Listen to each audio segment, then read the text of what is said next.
लोकसभा चुनाव में निराशाजनक प्रदर्शन के बाद यूपी बीजेपी के नेतृत्व को लेकर कई तरह की अटकलें लग रही हैं। संगठन और सरकार के बीच टकराव का संकेत यूपी के डिप्टी सीएम केशव प्रसाद मौर्य ने पार्टी की प्रदेश कार्य समिति की बैठक में दे दिया था। बुधवार को डिप्टी सीएम केशव प्रसाद मौर्य ने जेपी नड्डा से मुलाकात की थी। मुलाकात करीब 1 घंटे तक चली।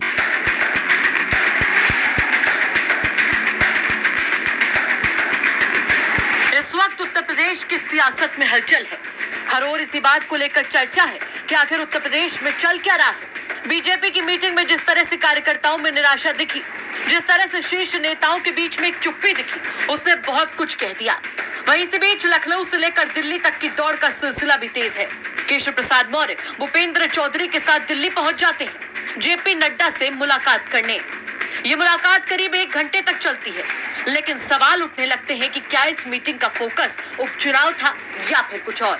दरअसल पार्टी के राष्ट्रीय अध्यक्ष जेपी नड्डा और प्रदेश अध्यक्ष भूपेंद्र चौधरी से लेकर तमाम नेताओं ने बीजेपी में संगठन की अहमियत और कार्यकर्ताओं की हैसियत पर पुरजोर तरीके से बात की। बैठक के दौरान भी केशव प्रसाद मौर्य, जो कि उत्तर प्रदेश के मुख्यमंत्री हैं, उनके तेवर खास तौर पर काफी ज्यादा कड़क नजर आए थे।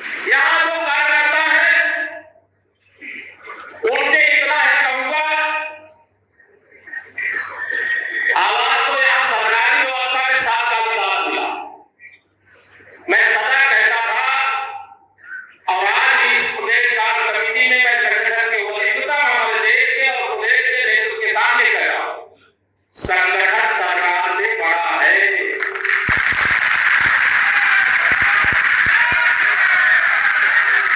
संगठन से बड़ा कोई नहीं होता है।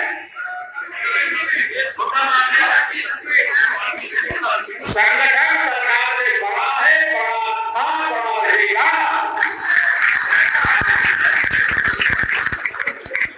वहीं दिल्ली से लौटने के बाद भी केशव प्रसाद मौर्य पूरी तरीके से एक्टिव मोड में है, या फिर यूं कह लीजिए कि दिल्ली से लौटने के बाद वो हाइपर एक्टिव मोड में चले गए।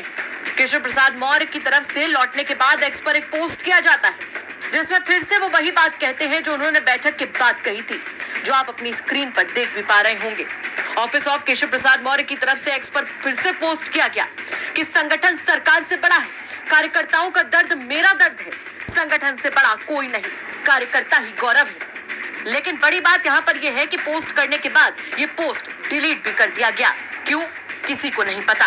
लेकिन बड़ा सवाल यह है कि आखिर ऐसा क्या हो गया है जो उत्तर प्रदेश में बीजेपी में अंदर खाने ऐसा भूचाल आया हुआ है। सब कुछ ना सामने आते हुए भी आंखों के आगे से एक पर्दा हट रहा है और चीजें साफ होती जा रही हैं।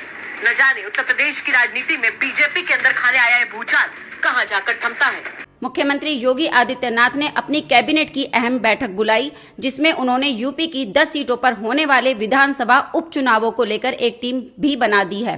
खास बात यह है कि उस टीम में डिप्टी सीएम ब्रजेश पाठक या केशव प्रसाद मौर्य को कोई भी जगह नहीं मिली है। यूपी में बीजेपी को हुए नुकसान को लेकर पार्टी के आंतरिक मंथन में भीतरघात का दावा किया गया था, जिसको लेकर सीएम योगी ने काफी नाराजगी भी जताई थी। इन सबके बीच सीएम योगी द्वारा उपचुनावों के लिए बनाई गई टीम में दोनों डिप्टी सीएम यानी केशव प्रसाद मौर्य और ब्रजेश पाठक को शामिल न करना कयासों को और भी पुख्ता कर रहा है कि सीएम योगी की कैबिनेट से लेकर यूपी बीजेपी में संगठन स्तर पर कुछ भी ठीक नहीं चल रहा है। आज शाम को यूपी के सीएम योगी आदित्यनाथ राज्यपाल से भी मुलाकात करेंगे। सीएम योगी की राज्यपाल से मुलाकात पर सबकी नजरें टिकी हुई हैं। अब ये मुलाकात के बाद ही पता चलेगा कि यह सिर्फ एक औपचारिक मुलाकात थी या इस मुलाकात के कई राजनीतिक मायने हैं। अगर राजनीतिक मुलाकात हुई तो एक बार यूपी में फिर से बदलाव की संभावना हो सकती है। सीएम योगी ने शाम 6 बजे राज्यपाल से मिलने का समय लिया है।